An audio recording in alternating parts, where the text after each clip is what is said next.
नमस्कार, सच्ची कहानी में आपका स्वागत है। हमारी आज की कहानी है जब बेटे ने धोखे से बहन के गहने हड़प कर और घर गिरवी रखवा कर माँ और बहन को किया घर से बेघर, तो बहन ने किया कुछ ऐसा जिसकी किसी ने कल्पना भी नहीं की थी। तो आइए देखते हैं ये कहानी। शीला देवी जी अपने बेटे को फोन मिलाए जा रही थी, लेकिन सामने से कोई जवाब नहीं आ रहा था। किसी ने भी फोन नहीं उठाया, जबकि उन्होंने कई बार कोशिश की। जब कई बार कोशिश करने के बाद भी किसी ने फोन न उठाया, तो वह फोन रखती हुई बोली, रीना, लगता है तेरा भाई कुछ ज्यादा ही व्यस्त है, तभी तो इतनी कॉल करने के बाद भी कोई जवाब नहीं दिया। शीला जी ने बड़े धीमे स्वर में कहा। तो रीना अपनी माँ को थोड़ा ढांढस बंधाने के उद्देश्य से बोली, माँ तुम भी हद करती हो। अब जब भैया ने एक बार में फोन नहीं उठाया तो इसका मतलब वह व्यस्त ही होंगे ना। तुम भी ना बिना बात ही खुद ही परेशान होती रहती हो और उन्हें भी परेशान कर देती हो। फिर भैया कुछ कहे तो कहती हो कि गुस्सा ज्यादा करने लगा है। अरे उन्हें शहर में कितना काम होता होगा। अब ऐसे में वह अपना काम देखे या हमसे फोन पर बातें करते रहे। हाँ रीना, मैं तो यह सोचा ही नहीं। तो बिल्कुल सही कह रही है, बेचारा कितना काम करता है, उसे फुर्सत कहाँ। अब जब मैं उससे बात करूँगी तो मैं उसे कह दूंगी कि जब फुर्सत मिले तो खुद ही कॉल कर लिया करे, ताकि बात भी हो जाए और उसे परेशानी भी ना हो। कि इतनी ही देर में पड़ोसन आई और रीना को फोन थामती हुई बोली, लो रीना, तुम्हारे भाई नकुल का फोन है। जैसे ही रीना ने फोन लिया और कान पर लगाया तो उसके हेलो कहते ही उधर से नकुल चिल्लाता हुआ बोल, क्या है, क्यों बार बार फोन करके परेशान करते रहते हो। अरे तुम लोगों को तो कुछ काम धाम है नहीं, पर इसका मतलब ये नहीं है कि बाकी सभी खाली बैठे रहें तुम्हारे फोन के इंतजार में। अब बोलोगी भी क्यों, बार बार फोन करके परेशान कर रही थी। आप बोलने देंगे तो कुछ बोलेगी ना भैया। थोड़ी देर नकुल चुप हुआ तो रीना ने कहा, मुझे कोई काम नहीं था, वह तो बस माँ है ना, इसलिए मानने को तैयार ही नहीं होती कि अब उनका बेटा उनका रहा ही नहीं। इतने में शीला जी ने पीछे से आकर यह सब सुन लिया और बिना कुछ कहे सुने ही रीना को तमाचा जड़ दिया। तुझे बात करने की तमीज नहीं है क्या? यह कौन सी तमीज है अपने बड़े भाई से बात करने की? तुझे यही सब सिखाया है क्या मैंने? रीना बिना कुछ कहे ही आंखों में आंसू लिए वहाँ से चली गई और फोन लेकर शीला जी अपने बेटे नकुल से बात करने लगी। नकुल ने प्रणाम किया और बोला, बिल्कुल सही किया, कुछ ज्यादा ही मुंह खोलने लगी है आजकल। और माँ कैसी हो? माँ, मुझे थोड़े पैसों की जरूरत है। वह क्या है ना कि मैं अभी कुछ दिनों पहले ही अपने ऑफिस का काम शुरू करवाया है और फिर आपकी बहू दिशा भी अचानक से बीमार पड़ गई, इसलिए पैसों का हिसाब बिल्कुल बिगड़ गया है। हो सके तो कहीं से थोड़ा बहुत इंतजाम कर दो, बाकी तो मैं खुद देख लूंगा। बस एक बार मेरे ऑफिस का काम पूरा हो जाए, उसके बाद मैं आपको और रीना दोनों को शहर बुला लूंगा और फिर सब साथ साथ रहेंगे। इसीलिए तो मैं घर बनवा रहा हूँ, जिसमें पैसों की थोड़ी कमी पड़ रही है।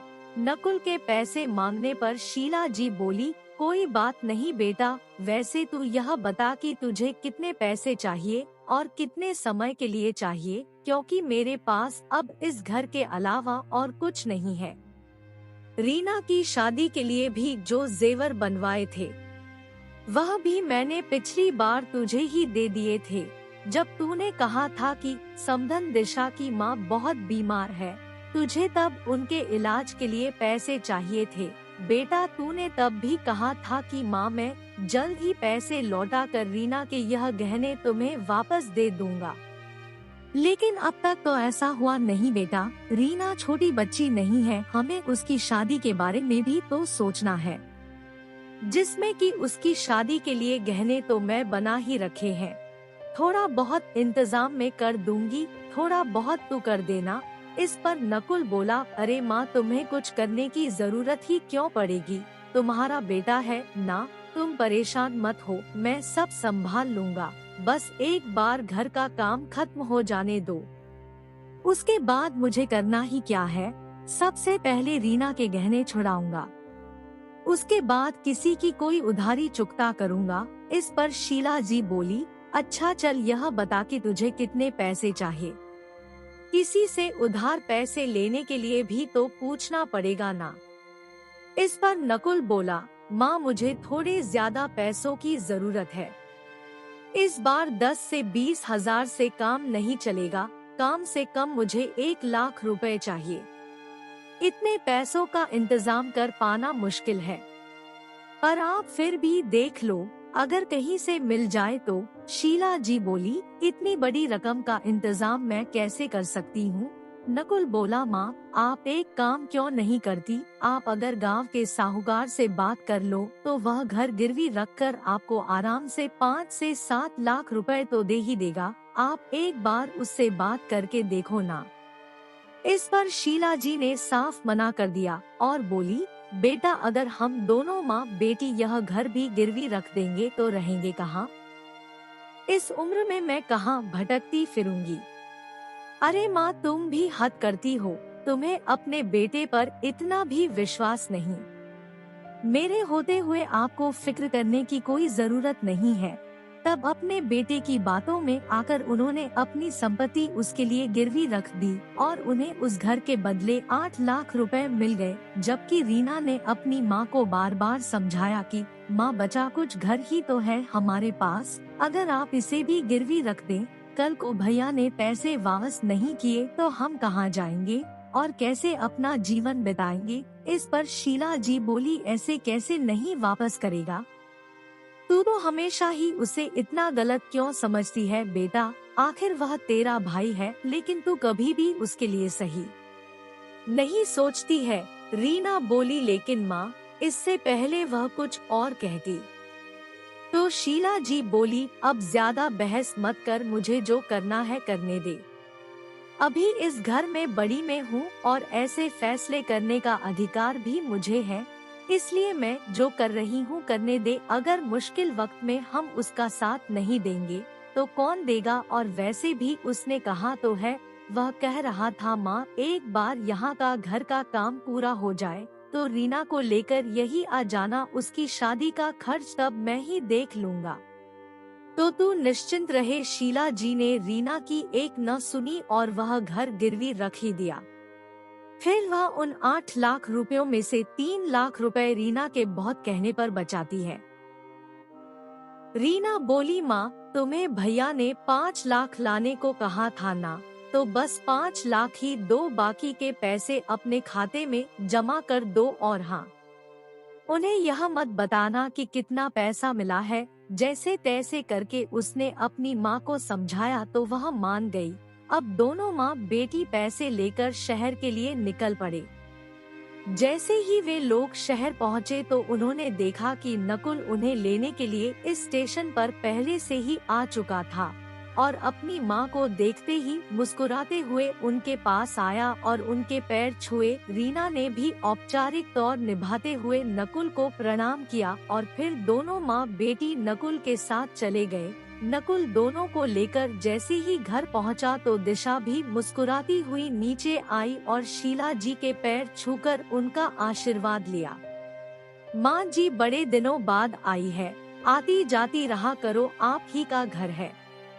शीला जी बोली, हाँ हाँ बहू, आती जाती नहीं बल्कि जाकर यही रहूंगी, बस एक बार तुम्हारा घर का काम पूरा हो जाए उसके बाद हम सब एक साथ इसी घर में रहेंगे, है ना नकुल, तूने बताया नहीं बहू को। यह सुनते ही दिशा की मुस्कुराहट जैसे गायब हो गई और वह नकुल की ओर देखने लगी। नकुल भी अपने मनोभाव छुपाता हुआ झूठी मुस्कुराहट लिए बोला, परे बताया तो था दिशा को माँ, और रीना अभी तो बस पैसे लेकर आई है, अब की बार आएगी तो यही रहेंगे। पैसों का नाम सुनते ही दिशा खुश हो गई और बोली, अरे हाँ हाँ, मैं तो भूल ही गई थी, बिल्कुल माँ जी, यह आपका ही तो घर है, और फिर जब तक घर में कोई बुजुर्ग ना हो तब तक घर भी खाली खाली लगता है।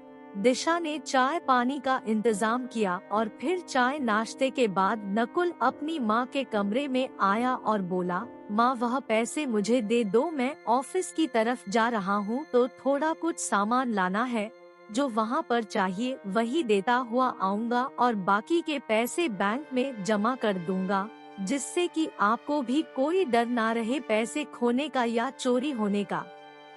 रीना ने बैग उठाकर शीला जी को दिया और शीला जी ने बैग में से एक पैकेट निकाला जिसमें पूरे 5 लाख रुपए थे, जिन्हें देखकर नकुल और दिशा दोनों बहुत खुश हुए। फिर नकुल ने कहा, माँ बाकी के पैसे कहाँ हैं? शीला जी रीना की ओर देखने लगी और बोली, बेटा वह पैसे तो मैं रीना के लिए संभाल कर रखे हैं। अगले साल में किसी शुभ तारीख को देखकर इसके भी हाथ पीले कर दो तो अपनी जिम्मेदारियां से मुक्त हो जाओ। तुम तो अपने परिवार के साथ सुख से रह ही रहे हो, एक बार इसकी शादी हो जाए और यह अपने ससुराल चली जाए तो मैं भी गंगा नहा लूं। इतना सुनने ही नकुल थोड़ा गुस्सा दिखाता हुआ बोला, बस माँ कर दिया ना पराया एक पल में, आपको तो मुझ पर विश्वास ही नहीं है, इसीलिए तो आप पैसे बचाकर रख रहे हैं। अगर भरोसा होता तो सारे पैसे मेरे हाथ में रख देती। चलो कोई बात नहीं, जब आपको मुझ पर भरोसा ही नहीं तो इन सब बातों का क्या फायदा। इस पर दिशा जले पर नमक छिड़कती हुई बोली, जब आपको पता है कि आपकी माँ को आप पर जरा सा भी भरोसा नहीं है तो क्यों बार बार यहाँ रखने का कहते रहते हो।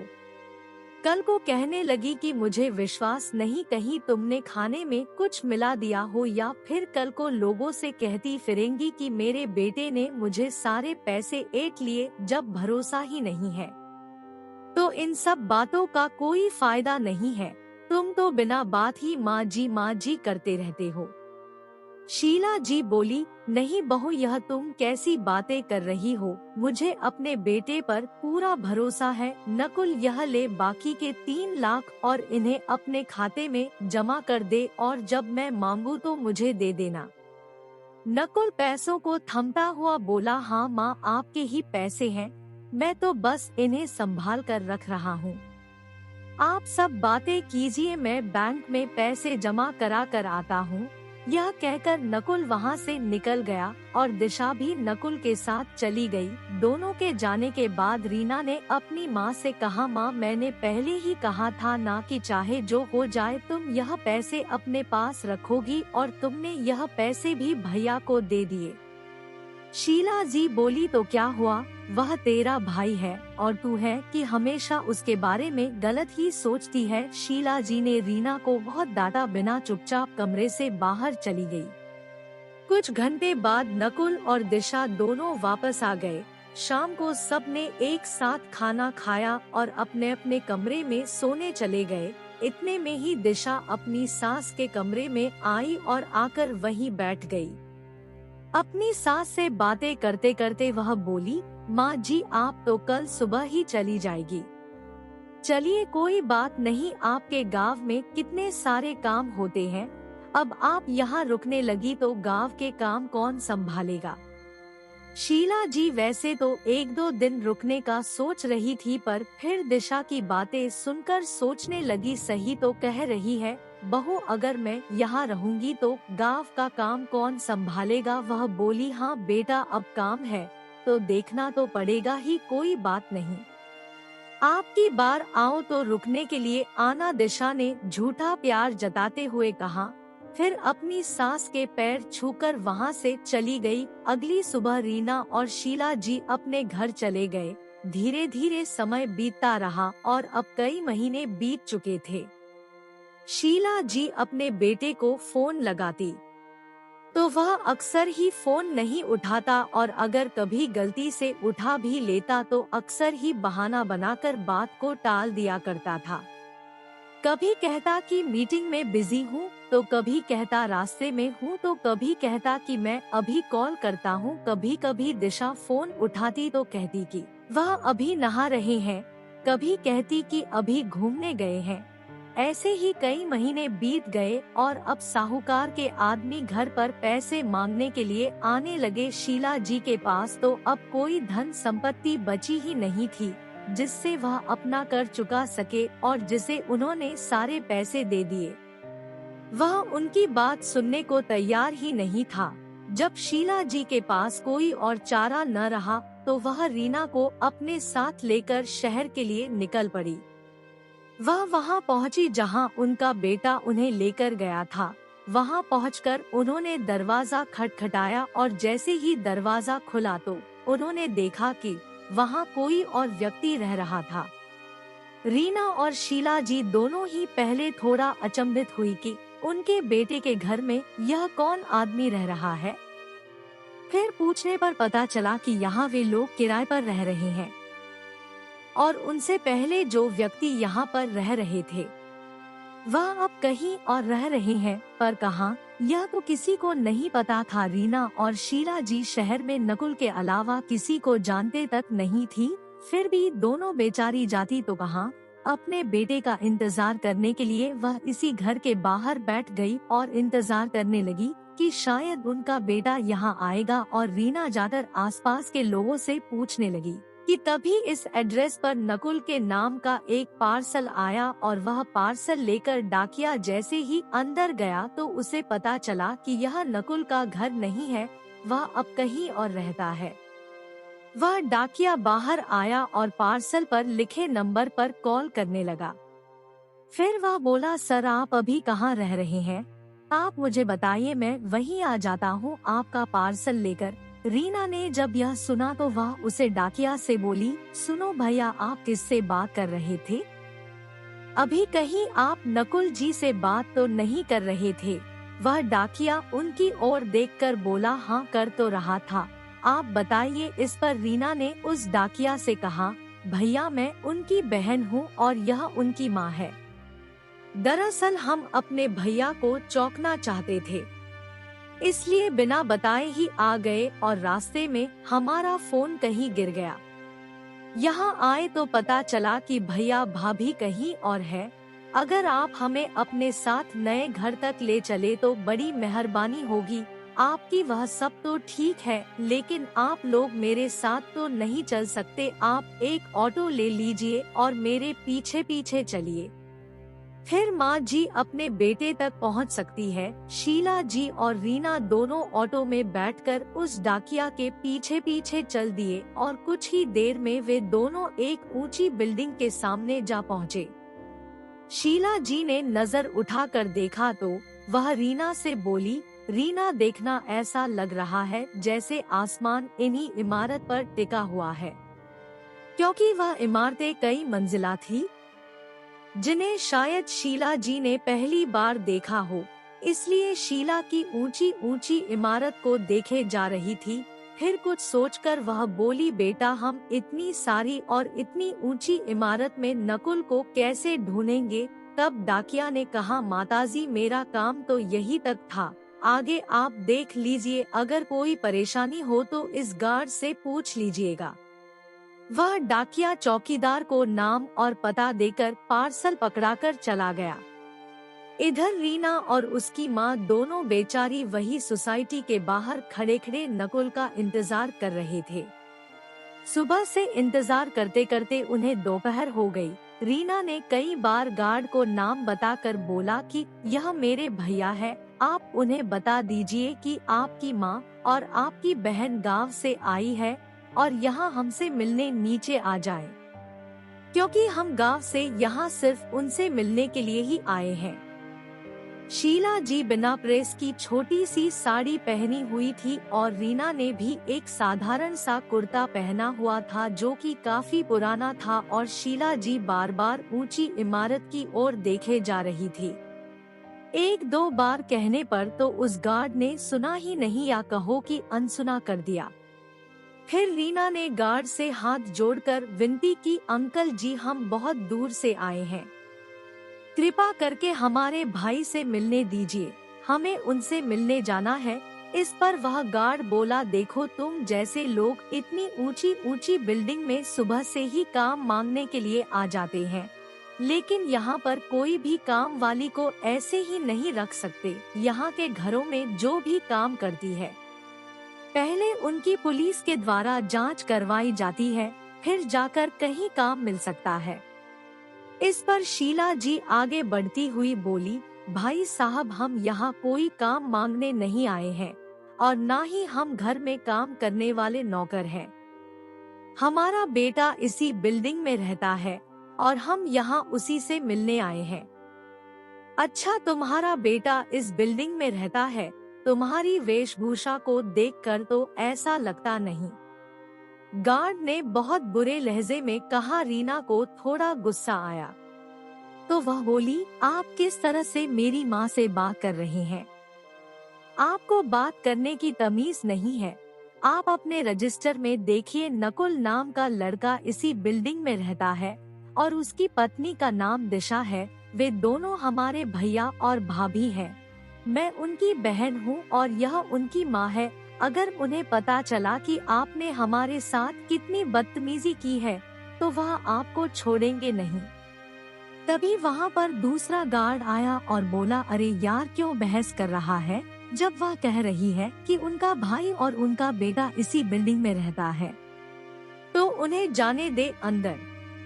इस पर वह गार्ड बोला, यार, इन लोगों को देखकर क्या तुझे भी लगता है कि इनका बेटा इस बिल्डिंग में रहता होगा? यह बिल्डिंग कितनी हाई फाई है, क्या तुझे नहीं पता कि यहाँ पर किराए में भी कमरा लेना ऐसे लोगों के बस की बात नहीं है? फिर भी तू ऐसी बातें कर रहा है। काफी बहस के बाद दूसरे गार्ड ने रीना और शीला जी को अंदर जाने दिया। शीला जी और रीना बिल्डिंग के अंदर तो आ गए थे, लेकिन अब वह यह सोचकर परेशान थे कि वह जाए कहाँ कहाँ जाना होगा। इतनी सारी एक जैसी बिल्डिंग थी, समझ में नहीं आ रहा था कि किस में जाएं और कहां जाएं, क्योंकि एक ही बिल्डिंग में हजारों मकान बने हुए थे और ऐसी अनेकों बिल्डिंग उस सोसाइटी में थी। कुछ देर तो रीना और शीला जी वही खड़े रहे कि तभी रीना की नजर नकुल पर पड़ी। वे दोनों पार्क में टहलने के लिए आए थे और उनके दोस्त भी उनके साथ थे। नकुल को देखते ही रीना और शीला जी नकुल की तरफ दौड़ी और शीला जी नकुल को गले लगाकर रोने लगी। बेटा, कहाँ था तू? कब से हम तुझे ही ढूंढ रहे हैं। तुझे पता है, उस गार्ड ने हमें बाहर ही रोक लिया और तो और मुझे और रीना को वह कांवाली बोल रहा था। तूने घर बदल लिया और हमें बताया तक नहीं। वह फिर अपने आंसू पहुंचती हुई बोली, खैर यह सब छोड़, यह बता तू कैसा है? कि तभी नकुल का दोस्त बोला, नकुल, यह औरत कौन है और यह है तुझे बेटा बेटा क्यों कह रही है? क्या यह तेरी माँ है? हाँ है। उसी वक्त शीला जी और रीना की दशा को देखकर नकुल को लगा कि अगर इन लोगों को पता चला कि यह मेरी माँ और बहन है तो मेरी बड़ी बदनामी होगी, क्योंकि सुबह से पागलों की तरह घूमते घूमते उन दोनों के दशा बिल्कुल बिगड़ चुकी थी। ऊपर से दोनों के कपड़े भी बिल्कुल बेकार हो रहे थे। ऐसा लग रहा था जैसे जरा किसी ने खींच दिया तो फट जाएंगे। और दोनों सुबह से घर से निकली थी, इसीलिए एक थैली में अपने लिए खाना और पानी लेकर आई थी, जो कि रीना के पीठ पर लटकता हुआ था। इस पर नकुल बोला, अरे नहीं यार, मुझे नहीं पता यह कौन है और क्यों मुझे बेटा बेटा कह रही है। कौन है आप? मैं आपको नहीं जानता। क्या आप यहाँ कोई काम ढूंढने आई है? अपने बेटे द्वारा खुद को अनजान कहे जाने पर शीला जी शब्द खड़ी हो गई और निरंतर नकुल की ओर देखे जा रही थी। उनकी आंखों में आंसू और चेहरे पर आश्चर्य के भाव अलग दिखाई दे रहे थे। आखिर कैसे कोई बेटा अपनी माँ को पहचानने से इनकार कर सकता है? वह इन्हीं सब बातों को सोच सोच कर निरंतर आंसू बहाए जा रही थी, लेकिन इन सब का नकुल पर कोई असर नहीं हुआ। तभी रीना आगे बढ़ती हुई अपनी माँ के आंसू पहुँचती हुई बोली, अपने भाई से क्या कहा? आप नहीं जानते कि यह कौन है? यह गलती उनकी है जिन्होंने आप जैसे बेटे को जन्म दिया है, कि इनका बेटा आप जैसा कपूत है। यह वह है जिन्होंने तुम्हें पाल पोस कर इतना बड़ा किया, जिनके प्यार और विश्वास को धोखा देकर तुम आज इस आलीशान बिल्डिंग में रह रहे हो। अगर यह न होती तो आज तुम यहाँ न खड़े होते, समझे। रीना के इतने कहने पर नकुल ने जोरदार थप्पड़ रीना के गाल पर मरते हुए कहा, 2 कौड़ी की लड़की, तू मुझे बताएगी कि मैं कौन हूँ और कौन नहीं? जिसकी औकात मेरे सामने खड़े होने तक की नहीं है, वह मुझे ज्ञान बांटने चली है। तो इतने में ही शीला जी आगे आई और बिना कुछ कहे थप्पड़ नकुल के गाल पर जड़ दिए। इसके बाद जैसे ही नकुल कुछ बोलने की कोशिश करता कि एक और जोरदार थप्पड़ उसके गाल पर पड़ा। बेशर्म, तुझे शर्म नहीं आती अपनी बहन पर हाथ उठाते हुए? काश ये थप्पड़ मैंने तुझे तभी लगा दिए होते जब रीना ने मुझसे कहा था कि तू उसके गहने बेच आया है। अब तो लगता है रीना ने जितनी भी बातें बताई थी वह सब शायद सच्ची है।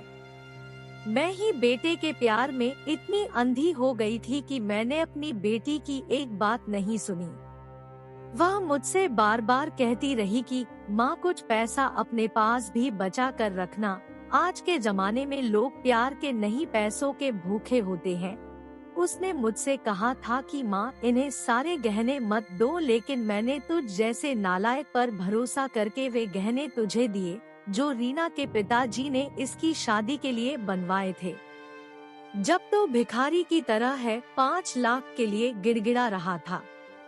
इसने तो तब भी कहा था कि माँ कुछ पैसे बचा कर रखना, जितना अच्छा तुम भैया को समझती हो। भैया भाभी इतने अच्छे भी नहीं है। काश मैं माँ की ममता को एक तरफ रख कर उसे वक्त सोचा होता कि सच क्या है। काश मैंने सच जानने की कोशिश की होती तो आज मैं तेरे सामने यूं खाली हाथ ना होती, बल्कि तू हाथ फैलाए खड़ा होता मेरे आगे जैसे तब गिड़गिड़ा रहा था पैसों के लिए। इस बार नकुल गुस्से में बोला, कोई एहसान नहीं किया पैसे देकर, वह तुम्हारा फर्ज था। आखिर बेटा हूँ मैं तुम्हारा, तो अनोखी नहीं हो जिसने अपने बेटे के लिए यह सब किया। अरे सब माँ बाप अपने बच्चों को कामयाब बनाने के लिए यह सब करते हैं। शीला जी बोली, पर सब माँ बाप औलाद के लिए बेघर नहीं होते, और अगर होते भी हो तो भी मैं नहीं होगी। अब तक तूने मेरा प्यार देखा है, पर आज मेरा गुस्सा भी देखेगा कि एक माँ अगर तुम जैसे नालायक को जमीन से आसमान तक पहुँचा सकती है तो जमीन पर भी गिर सकती है। अब तक समिति के सभी लोग वहाँ जमा हो चुके थे, जिन्होंने नकुल के मुंह से सुना था कि शीला जी उनकी माँ है, कि तभी रीना ने पुलिस को कॉल की। समिति के सभी लोग नकुल को भला बुरा कहने लगे, कितना नालायक बेटा है, इससे अच्छा तो ऐसी औलाद पैदा होते ही मर जाए। कम से कम इंसान को यह दिन तो ना देखना पड़े। और फिर लोगों के भीड़ में से 50 वर्षीय व्यक्ति ने नकुल के ऊपर चप्पल फेंक कर मारी। बस फिर क्या था, फिर 2 लोगों की भीड़ ने नकुल और दिशा पर चप्पलों की बारिश कर दी और इतने में पुलिस भी वहां आ पहुंची और उन्हें गिरफ्तार करके ले गई। और उसे फ्लैट को लीगली नकुल ने अपनी मां के नाम कर दिया, क्योंकि उसके पास और कोई चारा नहीं था। वह अपनी मां के पैसे नहीं लौटा सकता था और रीना और उसकी मां अपने गाँव वाले घर में ही रहते हैं। फ्लैट किराए पर देकर धीरे धीरे अपना कर्ज चुका रहे हैं। लेकिन शीला जी को बहुत अफसोस होता है। फिर सोचती है कि काश मैं कभी रीना को बोलने का मौका दिया होता, काश उसकी बातों को सुनकर समझा होता, तो आज यह दिन नहीं देखना पड़ता। तो दोस्तों, आपको यह कहानी कैसी लगी, लाइक और कमेंट करके जरूर बताएं और चैनल को सब्सक्राइब करना बिल्कुल ना भूलें। मिलते हैं एक नई कहानी के साथ। बहुत बहुत धन्यवाद।